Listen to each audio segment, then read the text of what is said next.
Hi, what's up guys, ArakkAttack here, bringing you the tutorial on the Aftermath Water Cleaver. Now this isn't another one where you're going to want to have a big party of 5 going, because you need a lot of money, and I'd advise do it with the on casual with the easy mutators, just because that's the quickest way to get this done without dying. And also you're going to need either yourself or someone else to have these command centers unlocked, which is unlocked by having level 8 turrets.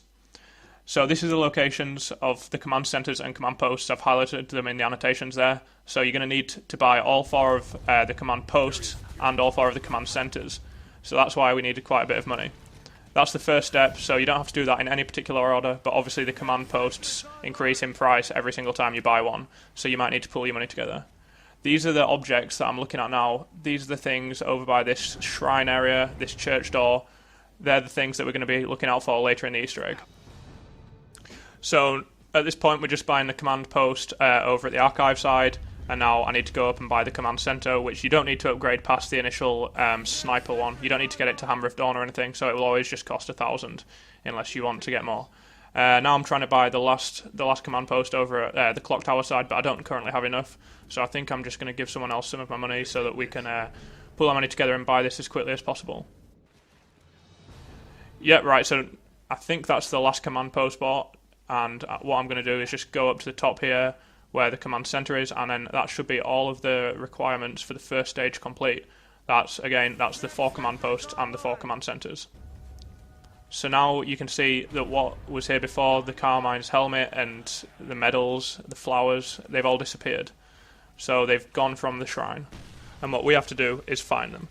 Now you can pause the video here if you want. I've annotated the potential locations of each of the 6 items on the map, but what you have to remember is they only appear at the map one at a time, and they don't appear in any specific order, so they might not be in the same order as they are on my video here. For me, the first one happened to be this one on the shipwreck in this porthole, but for you it could be any of the 6, and they only appear one at a time. So once I destroy this one, like now it's been destroyed, and you have to use a sniper by the way, so I've destroyed it with a sniper, there will be another one on the map. So after a lot of searching, I found that it's this one here.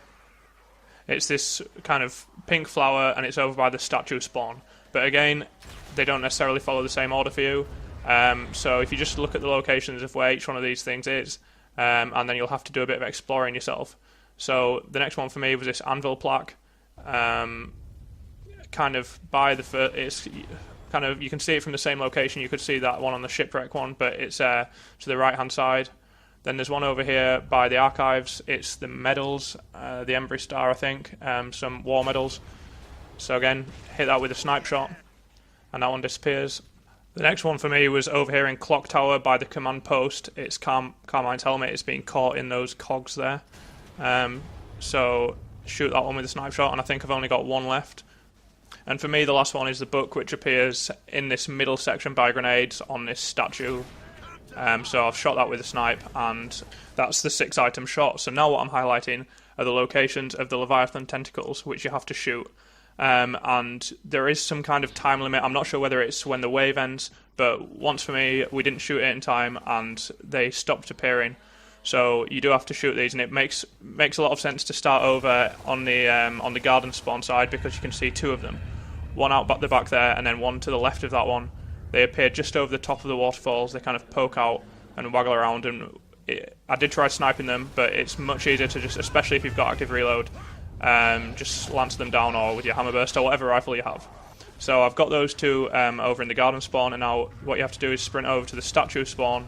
I'm being as quick as I can just because of the time that I failed, but I don't think you have to be this quick. Maybe it's the end of the wave, I'm not sure, I didn't try it out, but yeah, so it's up here, and again it's above the waterfall, the same as the other 2. You can just see it moving around there. So up it comes. I think you have to target that little kind of bubble of emulsion on its tentacle. You will know when you've shot them because it pops, and also it causes an earthquake, and the Leviathan grumbles and rumbles and complains about having its tentacle shot.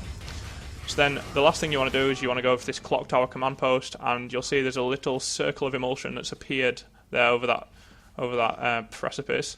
And you either want to get someone to stand on it and then run away, or, as in this case, which I much prefer, is to sacrifice 1 or 2 people to keep the Leviathan happy. But that's totally unnecessary. And now the Cleavers appeared, costs 900, same as the other Cleavers, and that's it.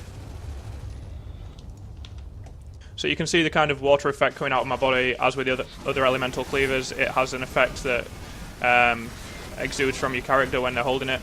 And this one also has some kind of ranged effect. You saw I just got a mauler through his shield, which was pretty cool. And yeah, like the ammo doesn't go down like a normal cleaver. It lasts for quite a while. I'm not quite sure how that works, but you can definitely down and stun people at long range, and it's pretty powerful. Although I wouldn't recommend doing what I did here, trying to be really cool and fighting a berserker, because it wasn't very effective, and it just made me drop the cleaver and lose the cleaver. So I definitely wouldn't attack a berserker with it, but it's pretty good otherwise. So anyway guys, I hope you found that useful. Go out there and follow the steps for yourself. Go and do it. Get the cleaver and get that achievement if you haven't got it yet, but really it's just fun to go out and find these things, and that's where the Leviathan lives, but it seems to have disappeared now. So thanks for watching guys, go out there and have fun with it.